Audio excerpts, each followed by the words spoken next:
ఆకలి పేగుకు అన్నం మెతుకువు, ఆకలి పేగుకు అన్నం మెతుకువు నీవే సీనన్నా. నీ రాకతో మారిన కార్మిక బ్రతుకులు హమాలి సీనన్నా.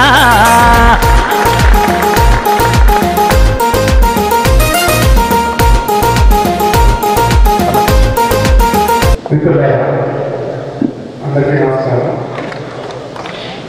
సివిల్ సప్లై హమాలి రాష్ట్ర అధ్యక్షుడు అందరం జనరల్గా హమాలి శ్రీనాథ్ అని పిలిచే శ్రీనాథ్కి నా సహచరుడు, అదేవిధంగా మన బీఆర్పీ రాష్ట్ర కార్యదర్శి శివశంకర్ గారికి, వేదిక మీద ఉన్న బాబుమయ్య గారికి, ఇతర ఉమ్మడి మహబూబ్నగర్ జిల్లా ప్రతి నాయకులకు, ఇక్కడికి హాజరైన సోదరులకి అందరికీ కూడా బీఆర్పీ రాష్ట్ర కమిటీ తరఫున పేరు పేరున నమస్కారాలు తెలియజేస్తాను. వాస్తవంగా ఒక మంచి ప్రయత్నం ఈ రాష్ట్రంలో జరుగుతున్నది. శ్రీలంక ఆత్మీయ సమ్మేళనం పేరుతోటి ఇటీవల కాలంలోనే ఉమ్మడి రంగారెడ్డి జిల్లాకి, ఆ తర్వాత హైదరాబాద్, ఇప్పుడు ఉమ్మడి మహబూబ్నగర్, ఈ తర్వాత మిగతా జిల్లాలో కూడా కొనసాగించారు. ఈ సాంప్రదాయాన్ని ఇదే రకంగా కొనసాగించాలి. ఎందుకంటే ఈ ప్రయత్నం మంచిది, చాలా ఉపయోగం. కార్మికులలో జనరల్గా అసంఘటిత రంగ కార్మికులు విడిపోయి ఎక్కడికక్కడ ఎవరికి వాళ్ళు ఉంటారు. ఇలా కనెక్ట్ చేయండి.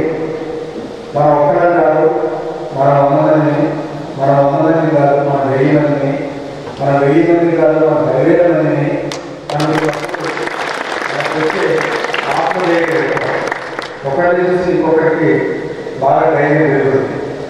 అందుకని ఇలాంటి సమ్మేళనాలు చాలా అవసరం. ఈ సమ్మేళనాలు బాగా జరగడం ద్వారా మీ సంఘం కూడా బాగా పటిష్టంగా అభివృద్ధి. ఇంతకుముందు ఏదైనా సమస్య వచ్చినప్పుడు మీ అధికారుల కాడికో డిఎం కాడికో పోయి మాట్లాడితే వాళ్ళు సరిగా వినకుంటే అధికారులు ఇలాంటి మీటింగ్ జరిగిన తర్వాత మీ నాయకులు పోతే వాళ్ళు వెంటనే మాట్లాడతారు. వీళ్ళ సంఘం పెద్దది, వీళ్ళందరూ కూడా ఈ మధ్యన ఒకటే ఇప్పుడు గట్టిగా మీటింగ్ జరుపుకుంటారు. ఏదైనా తేడా వస్తే అర్థం జరిగితే మనకు కష్టం అన్న ఆలోచనతోటి, అంటే గొడ్డతో జనం రివర్స్ లేదు, గొడ్డుతో పోయిందని గొడవ రాదు. ఈ రివర్స్ ఏంటంటే ఇట్లాంటి మీటింగ్ జరిగితే గొడవలా పోయేది గొడ్డుతోనే పని అయిపోతుంది. ఆ సంఘాలు బాగా పడడం ద్వారా, ఐక్యంగా ముందుకు పోవడం ద్వారా ఈ ఉపయోగం మొదట జరుగుతుంది. రెండో అంశం, బహుశా ఆ తర్వాత శ్రీనివాస్ మాట్లాడేటప్పుడు అది వివరాలు చెప్పారు. నాకున్న అవగాహన మేరకు మీ కూలీ రేట్లు గత 10 ఏళ్ల కాలంలో చాలా మంచిగా పెరిగింది, చాలా అభివృద్ధికరంగా పెరిగింది. ఈ జరగడం ఎవరు దయాదాక్షిణ్యాలతో పిలిచి చేస్తారు. ప్రతి సందర్భంలో శ్రీను అందరిని పిలవడం, ఇక్కడ మీటింగ్ పెట్టడం, పూజలు చేయడం, బోనాలు చేయడం, ఆ పేరుతో అందరినీ కదిలించడం, ఈ కదిలించిన ఫలాన్ని అధికారులకు చూపించడం, ప్రభుత్వానికి చూపించడం, మంత్రులకు చూపించడం, ఉత్తరాలు ఇవ్వడం, 1-2 సార్లు చర్చలు చేయడం, కాలంటే గవర్నర్ చెప్పేసి మాట్లాడటం, ఫలితంగా అందుకే నేను మీకు విజ్ఞప్తి చేసేది ఏంటంటే, మీరు సంఘాన్ని బాగా పటిష్టం పెట్టుకొని కావాలని ఒకటి ఉండలేదు, రాజకీయాలు ఒకటి ఉండలేదు. మనం ఎవరిని నమ్ముకోవాలి అంటే మిమ్మల్ని మీరే నమ్ముకోవాలి, మీ ఐక్యతను నమ్ముకోవాలి, మీ సంఘాన్ని నమ్ముకోవాలి.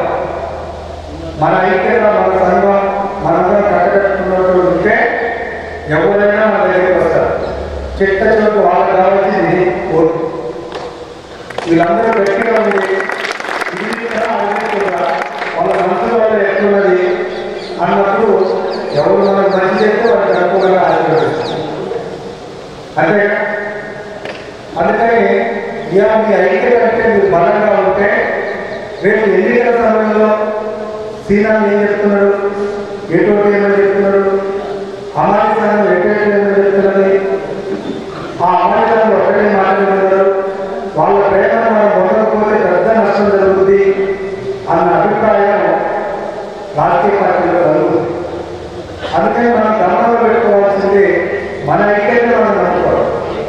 రెండవది, అదే సమయంలో మనం ఐక్యత ఉన్నప్పటికీ కూడా ఏదో ఒక శక్తి మన వెనకాల ఉన్నది అని అనుకుంటే అప్పుడు ఇంకొంచెం మనకు ఉపయోగం లేదు. అందుకే మనం అప్లైడ్ యూనియన్ పెట్టుకుంటాం. ఇప్పుడు మీరందరూ కూడా బీఆర్టీయూ సంఘానికి అనుబంధంగా ఉన్నారు. ఈ బీఆర్టీయూ భారత రాష్ట్ర ట్రేడ్ యూనియన్ గతం నుంచి కూడా కేసీఆర్ గారు, కేటీఆర్ గారు వాళ్ళ నాయకత్వంలో పనిచేసింది.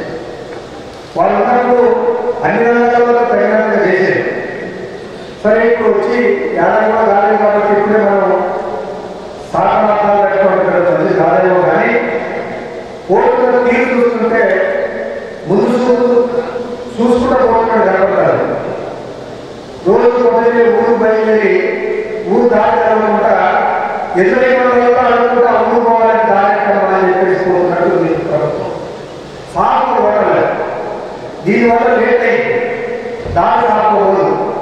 ఎవరైనా పండుగ జరగలేదుగా ఆ ఊరు పోవాలనే టికెట్ ఇస్తా అంటే నీ కోరుకు పోయే అవకాశం ఉంది. అందుకే కొంచెం గందరగోళం ఉంది. అలాంటి టైంలో మనం కాపాడుకోవాలి. మన అమ్మాయిల సంఘాలు చాలా పటిష్టంగా ఉంటే ఈరోజు మీ కోరికలు కూడా నెరవేరుతాయి. ఇలా అనేక అంశాలు ఇంకా రాబోయే చెప్తారు. కానీ కొన్ని మీటింగ్లలో పాల్గొంటున్నారు కాబట్టి మీరు కొన్ని సమస్యలు రాబోయే కాలంలో పరిష్కరించుకోవాల్సి ఉన్నాయి. ఇప్పుడు ఉదాహరణకి ఇలా వయసు పెరిగిన తర్వాత 50-60 ఏళ్ళలో మీరు రిటైర్ అయితే ఈ రిటైర్ అయిపోయిన తర్వాత వాళ్ళ భవిష్యత్తు ఏంటి అనే ప్రశ్న ముందుకు వస్తుంది. ఇంతకుముందు ఎక్కడో అంటే మా నాన్నలు, మీ నాన్నలు వాళ్ళు కొంచెం మందులేదు అన్నం తిరిగి వాళ్ళు గట్టిగా ఉన్నారు.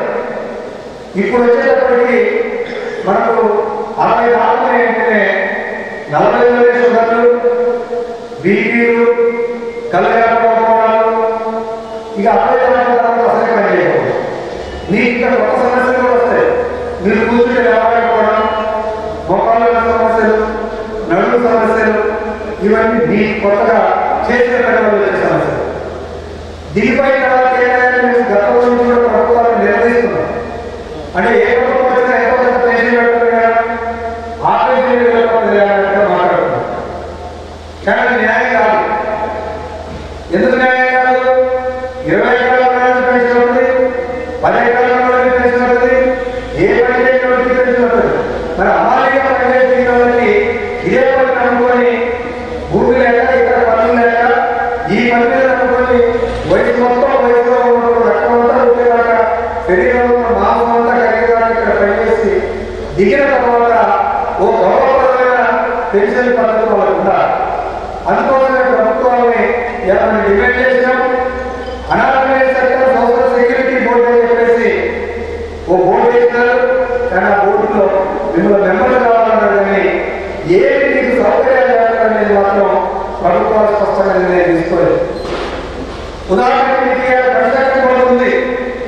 ప్రమాదవశాత్తు మరణిస్తే వాళ్ళకి 6 లక్షల రూపాయల పైసలు వస్తున్నారు. సహాయ మరణం చేస్తే 1,50,000 వస్తున్నది. హాస్పిటల్లో పడితే డబ్బులు వస్తాయి, బిడ్డలు అయితే పైసలు వస్తాయి. వాళ్ళు 5 సంవత్సరాలకి 700 రూపాయలు పెడితే మెంబర్షిప్ సరిపోతుంది. అలాంటి సభ్యులందరూ మీరు కానీ ఇంకా శాస్త్రాలు పనిచేస్తున్నారు. కానీ అమ్మాయిలు సమాజ రకాలు ఉన్నారు. ఇక్కడ కూర్చొని సిరిసాల అమ్మాయిలే, సిరి అమ్మాయిలు, గ్రామీణ అమ్మాయిలు, షాపులో పనిచేసే అమ్మాయిలు, వ్యవసాయ మార్కెట్లో పనిచేసే అమ్మాయిలు, ఇక్కడ చెప్పుకుంటూ చాలా మంది అమ్మాయిలు ఉన్నారు. వీళ్ళు లక్ష్యంలో ఉన్నారు.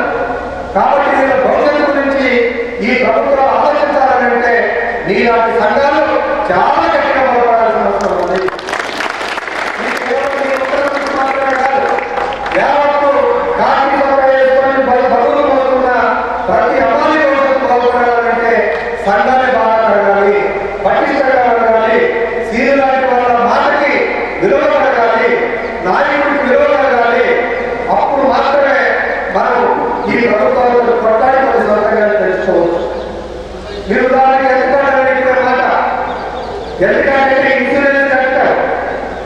ఇవాళ ఎక్కడికి రూమ్ పెట్టేసి మీ మనిషికి 5,000 10,000 ఈ ప్రభుత్వం చెల్లిస్తే సంవత్సరానికి 3 లక్షల రూపాయలు ఇవాళ ఎక్కడ కింద ఖర్చు పెట్టుకోవడానికి వస్తుంది.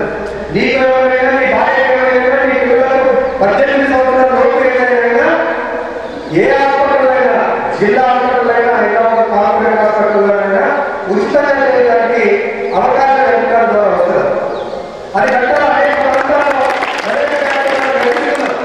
ప్రభుత్వం ఈ పని చేయవచ్చు, చేయాలి. అంటే ఉద్యోగం దిగిన తర్వాత పెన్షన్, బతికుంటూ పనిచేసేటప్పుడు ఆరోగ్యం, ఈ రెండు ఈ సమాజం యొక్క బాధ్యత, ఈ ప్రభుత్వం యొక్క బాధ్యత అందరినీ గుర్తించాలి.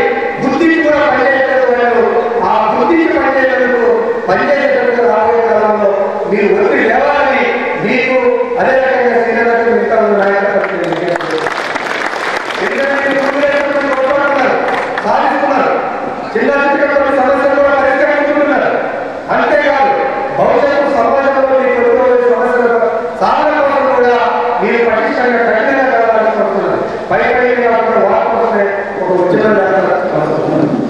అయితే అదే సమయంలో మరొక చివరికి ఒక మాట ముగిస్తాం.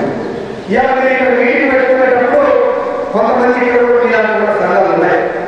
మనం బీఆర్పీ ఉన్నాం, కొంతమంది సిఐటి ఉన్నారు, కొంతమంది ఇంకేమైనా సంఘాలు ఇక్కడ ఉండదు.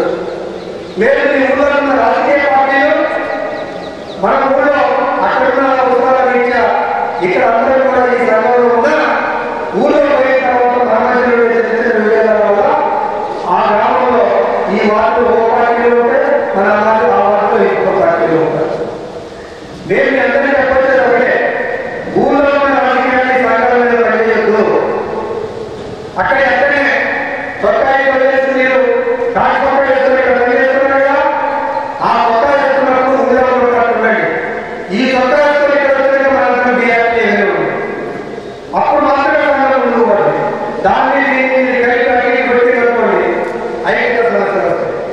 అదే రకంగా సిఐటియు సహజంగా ఉపన్యాసాలు చేస్తే పోరాట సంఘం చెప్తారు. కానీ వాళ్ళకి ఎప్పుడు కూడా నమ్మకం తక్కువ వాళ్ళ మీద వాడారు. ఇవాళ మన మీటింగ్ కూడా చాలా మంది వద్దని చెప్పారు. అది తప్పు. అందరి మాట వినాలే. గదిలో పెట్టద్దు. గదిలో పెడితే ఎక్కడైతే పెడతారు కొడుకు గుర్తుపెట్టుకోండి. ఇలా బయలుదేరి పెడితే కొంచెం 50 లక్షల తల్లిదండ్రులు కానీ అసెంబ్లీ గదిలో పెట్టి ఏమైపోతున్నారు. మీరు ఎప్పుడైనా మన బంధువులు కానీ ఎడ్లు కానీ ఆవులు కానీ మీరు ఎప్పుడైనా కట్టేసిన కాడ ఒక్కొక్కసారి మర్చిపోయి గుండా కట్టేయకుండా మెడలో తాళేస్తా తాళ పడేయండి 5 నెలలు నన్ను కట్టేసేమనుకోండి. అట్లనే మనుషులు కూడా కొంచెం బయలుదేరారు. ఇలాంటి అనుకుంటున్నారు. ఎవరు ఉద్యోగం చేస్తున్నారు, ఎవరు చెప్పింది చేస్తున్నారు, ఎవరు చేస్తే పని ఫలితాలు వస్తున్నాయి, వాళ్ళంటే వాళ్ళ ఐక్యంగా నిలబెట్టే. అందుకని ఈ జిల్లాలో ఉన్న సివిల్ సప్లై అమ్మాయిలందరికీ నేను విజ్ఞప్తి చేస్తున్నాను. నేను 25 ఏళ్ల పరిస్థితి ట్రైనింగ్లో పనిచేస్తున్నాను. సీనియర్ మంచి నాయకుడు, అవగాహన నాయకుడు, ధైర్యంగా మాట్లాడగలుగుతున్నాడు, సమస్యలు పరిష్కరించగలుగుతున్నాడు. ఆయన నాయకత్వం ఈ జిల్లాలో మిగతా వాళ్ళు కూడా సిఐటి అధికారులు కూడా ఇలా వచ్చేస్తున్నారు. జారీ కావాలని చెప్పేసి నేను మీరు జారీ రండి, అందరూ ఐక్యంగా రండి. మీ సమస్యలు పరిష్కారం కాకపోతే అప్పుడు మాట్లాడాలి. మేము హైదరాబాద్లో సీనియర్కి చాలా మంది నాయకులు ఉన్నారు, పెద్ద పెద్ద ఉన్నారు. పేరు మా చెప్తుంది కానీ సీనియర్ కూడా కొంతమంది టీవీలో చూస్తారు. హరీష్రావు తెలుసు, గతంలో పార్టీ తెలుసు, అనేక మంది ఆయన కూడా పెద్ద పెద్ద నాయకులు తెలుసు. అందుకని హైదరాబాద్ అధికారులతో మాట్లాడటం కానీ ప్రభుత్వాలను దగ్గర తీసుకున్న వాళ్ళతో ఒప్పించుకోవడం కానీ చాలా తెలియదు, చాలా తెలియకుండా ఉన్నారు. అందుకని శ్రీనివాస్ గారి నాయకత్వంలో అమాలి సంఘాలు తప్పకుండా ముందు అభివృద్ధి వర్తిల్లి ఈ సమస్యలు పరిష్కరించాలని చెప్పేసి కోరుకుంటూ ఈ అవకాశం మీ అందరికీ కూడా ధన్యవాదాలు తెలియజేస్తున్నాను. అమాలి ఐక్యత, అమాలి ఐక్యత, అమాలి ఐక్యత, అమాలి ఐక్యత.